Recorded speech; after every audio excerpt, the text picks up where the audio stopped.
हे दोस्तों, good morning. कैसे हैं आप सब? आई होप कि आप सभी बहुत ही अच्छे होंगे। तो मुझे देखकर सबसे पहला सवाल आपके मन में यही आ रहा होगा कि मैं इतने दिनों से कहाँ थी, मैंने कोई भी वीडियो क्यों नहीं अपलोड किया, क्यों नहीं डाला। तो देखिए, जैसे लाइफ में सब कुछ बहुत ही अनएक्सपेक्टेड होता है। हमारी लाइफ में अगले दिन या कुछ घंटे बाद क्या हो जाए हम लोगों को कुछ भी नहीं पता होता। तो मेरे साथ भी कुछ ऐसा ही हो गया था। मतलब मेरा ऐसा कुछ प्लान नहीं था कि मैं इतने दिनों तक वीडियो नहीं अपलोड करूँगी या कोई भी वीडियो नहीं डालूँगी। तो एक्चुअली हुआ ऐसा कि हम लोग दिवाली टाइम पे, जैसे मैंने वीडियो अपलोड नहीं किया, तो दिवाली पे मैं अपनी फैमिली के साथ 3 दिन के लिए दिवाली सेलिब्रेशन के लिए अपने ससुराल गई हुई थी। और क्योंकि मैं ससुराल में ज़्यादा व्लॉग नहीं करती हूँ, वीडियो शूट नहीं करती, क्योंकि वहाँ पे सब लोग इतना कंफर्टेबल नहीं हैं और मैं भी अभी उतना कंफर्टेबल नहीं हूँ कि फ़ोन लेके हर जगह वीडियो बनाती रहूँ। तो इसीलिए मैं सिर्फ 3 दिन के लिए अपने ससुराल गई हुई थी दिवाली सेलिब्रेट करने के लिए। इसलिए मैं अपने साथ कुछ भी व्लॉगिंग का सामान लेके नहीं गई थी। मतलब ट्राइपॉड वगैरह या माइक वगैरह कुछ भी लेके नहीं गई थी, सिर्फ फ़ोन लेके गई थी, क्योंकि थर्ड डे हम लोग को वापस आ जाना था घर। तो अ, ऐसा था कि हम लोग गए, बट ऐसा कुछ हो गया कि मैं हम लोग वहाँ पे दिवाली भी सेलिब्रेट नहीं कर पाए और हम लोग को इमरजेंसी में जल्दी जल्दी कहीं जाना पड़ा। तो कहाँ जाना पड़ा, मैं वो आपको वीडियो में आगे बताती हूँ। तो हुआ एक्चुअली ऐसा था कि दिवाली के कुछ दिन पहले ही मेरी जो सेकेंड भाभी हैं उनकी डिलीवरी हुई थी। तो जो बेबी था वो, मतलब बेबी ठीक था, पर जो उसका वेट था वो थोड़ा कम था। इसलिए वो डिलीवरी के बाद हॉस्पिटल में ही थी। और जो मेरी भाभी थी वो भी, क्योंकि उनका सी सेक्शन हुआ था, तो इसलिए वो भी कुछ दिन हॉस्पिटल में ही थी। और फोर्थ डे उनकी छुट्टी हो गई थी हॉस्पिटल से, वो घर आ गई थी और जो बेबी था वो हॉस्पिटल में ही था। और हॉस्पिटल घर से ज़्यादा दूर नहीं था, तो वो घर आ गई थी। ठीक है। तो 1-2 दिन सब कुछ ठीक था, बट क्योंकि बेबी हॉस्पिटल में था इसलिए भाभी को हॉस्पिटल जाना पड़ता था बच्ची के पास। तो ये सब चल रहा था। तो एक्चुअली दिवाली के एक दिन पहले ही जस्ट हमें कॉल आया। और उस कॉल में, मतलब ऐसा इमरजेंसी कॉल था कि हम लोग को, मतलब मैंने दिवाली भी सेलिब्रेट नहीं की अपने ससुराल में, जिसके लिए हम लोग गए थे मेन। दिवाली वगैरह सब छोड़ के हम लोग को सडनली जल्दी जल्दी भाभी के पास जाना पड़ा। तो एक्चुअली हुआ ये था कि जैसे भाभी हॉस्पिटल में गई हुई थी बच्ची के पास, तो सडनली अचानक उन्हें बहुत ही ज़्यादा हैवी ब्लीडिंग होने लगी। बहुत ही ज़्यादा, मतलब बहुत ही ज़्यादा हैवी ब्लीडिंग होने लगी। और थैंक गॉड वो उस समय हॉस्पिटल में ही थी।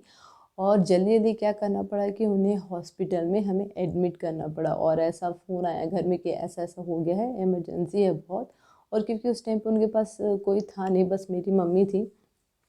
और क्योंकि ऑलरेडी उनकी एक बेटी है जो स्कूल भी जाती है 7 साल की, और एक छोटा बच्ची भी था जिससे हॉस्पिटल में एडमिट थी ऑलरेडी। तो घर पे कोई नहीं था इसलिए इमरजेंसी भी थी। और उनकी जो कंडीशन उस टाइम पे थी वो बहुत ही ज़्यादा सीरियस कंडीशन हो गई थी, इसलिए भी हम लोग को जल्दी से जाना पड़ा। और उनकी ब्लीडिंग इतनी हैवी थी कि उन्हें हर आधे 1 घंटे में, मतलब जो आपका आधे आधे घंटे में जो आपका मैटरनिटी पैड होता है, जो हम लोग डिलीवरी के आफ्टर डिलीवरी इस्तेमाल करते हैं, उसे हर आधे घंटे बाद चेंज करना पड़ रहा था। और उनका जो हीमोग्लोबिन था वो 6 पहुंच गया था। तो आप इमेजिन कर सकते हैं कि उनकी कंडीशन कितनी ज़्यादा सीरियस हो गई थी उस टाइम पे। तो क्या था कि जो सब लोग बहुत ज़्यादा डर गए थे। भैया, मेरी मम्मी भी काफ़ी बहुत ज़्यादा टेंशन में आई थी, वो तो रोने लगी थी। तो क्योंकि सबसे पास हम ही लोग थे तो इसलिए हम ही लोग जल्द से जल्द पहुंच सकते थे, तो हमने जल्दी जल्दी ट्रेन में टिकट बुक की और बस जल्दी जल्दी जबलपुर की ओर निकले। क्योंकि उस टाइम पे हम लोग सतना में ही थे, तो सतना क्योंकि वहाँ से पास पड़ता है तो हम लोग जल्दी जल्दी वहाँ पे गए। तो उस टाइम पे वो हॉस्पिटल में एडमिट थी, क्योंकि मैं तो हॉस्पिटल नहीं जा पाई थी। मेरी बच्ची, क्योंकि मेरे साथ मिष्टी थी, वो ऑलरेडी खुद छोटी है और हॉस्पिटल में छोटे बच्चों को लाना अलाउ नहीं था। डॉक्टर ने मना कर रखा था कि आप छोटे बच्चों को लेकर नहीं आ सकते। तो और घर में ऑलरेडी एक बच्ची थी तो उनको भी देखना था। तो इसलिए भैया और मेरी जो छोटी सिस्टर थी वो हॉस्पिटल में ही थी, यानी कंटिन्यू वो 3 दिन तो हॉस्पिटल में ही थी। वो घर आई ही नहीं, वो अपना सारा सामान कपड़े वगैरह लेकर हॉस्पिटल गई थी। वो वहीं पे रुकी हुई थी। तो जो 24 घंटे थे वो बहुत ही ज़्यादा क्रिटिकल थे, मतलब कुछ भी हो सकता था, आप कह नहीं सकते थे कि क्या हो जाएगा। अंडर ऑब्जर्वेशन में तो पूरे टाइम ओटी में थी, और छोटी बच्ची भी थी हॉस्पिटल में भी उसी टाइम पे, डबल डबल, मतलब भाभी को भी देखना था और बच्ची को भी देखना था। तो ऐसी ऐसी कंडीशन थी, इसलिए हमको जल्दी जल्दी जबलपुर जाना पड़ा। तो आफ्टर 24 घंटे डॉक्टर ने कहा कि मतलब हाँ, फिर उन्हें नॉर्मल वार्ड में शिफ्ट किया गया। डॉक्टर ने कहा कि नहीं, अब जो स्थिति है वो कंट्रोल में है, अब हमें ऑपरेशन करने की ज़रूरत नहीं पड़ेगी। बट सडनली ऐसे सब कुछ अचानक से हो गया ना कि कुछ समझ ही नहीं आया, कुछ प्लान ही नहीं था। तो डॉक्टर ने उन्हें क्या कहते हैं, फुल टाइम बेड रेस्ट बोल रखा था। और उनकी डिलीवरी जैसे वो वापस आई तो जो छोटा बेबी था, जो उसका वज़न कम था ऑलरेडी, फिर डॉक्टर ने उसकी भी छुट्टी कर दी। तो घर पे ऐसी कुछ कंडीशन बन गई थी ना कि आप उनको छोड़ के आ ही नहीं सकते थे, क्योंकि छोटे बच्चे का भी आपको ध्यान रखा था। उनका भी सी सेक्शन हुआ था और काफ़ी वीक भी हो गई थी ऐसी सिचुएशन के बाद, ऐसी जो कंडीशंस पड़ गई थी।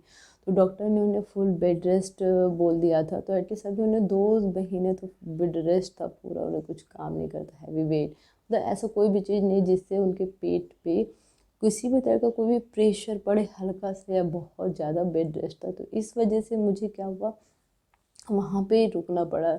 एट एमरजेंसी बढ़ गई थी, कुछ पता नहीं था कि ऐसा कुछ होगा। तो 15-20 दिन तो हम लोग वहीं रुके। फिर क्या हुआ, फिर मैं वापस अपने ससुराल गई। छोटी बेटी थी मेरी वहाँ पे, तो वो 1-2 दिन हम लोग वहाँ रुके। तो वहाँ पे भी सडनली, एक्चुअली मेरी जो ननद है वो, उसे काफ़ी टाइम से कैंसर था। तो सडनली उसे घर लाया गया था। डॉक्टर ने उससे कहा कि अभी आप इन्हें घर ले जाइए। तो वो घर आ गई थी वापस, और वो भी सतना में ही थी वो भी। तो हम लोग 1 या 2 दिन वहाँ पे थे। तो सडनली 3rd डे पता चला कि मेरी ननद भी एक्सपायर हो गई, उनकी भी डेथ हो गई है। बल्कि हम लोग 2 दिन पहले उनसे मिलकर ही आए थे, और उस टाइम पे उनकी कंडीशन ठीक थी, मतलब ऐसा कुछ नहीं था कि उनकी डेथ हो जाएगी, वो ठीक थी अच्छे से।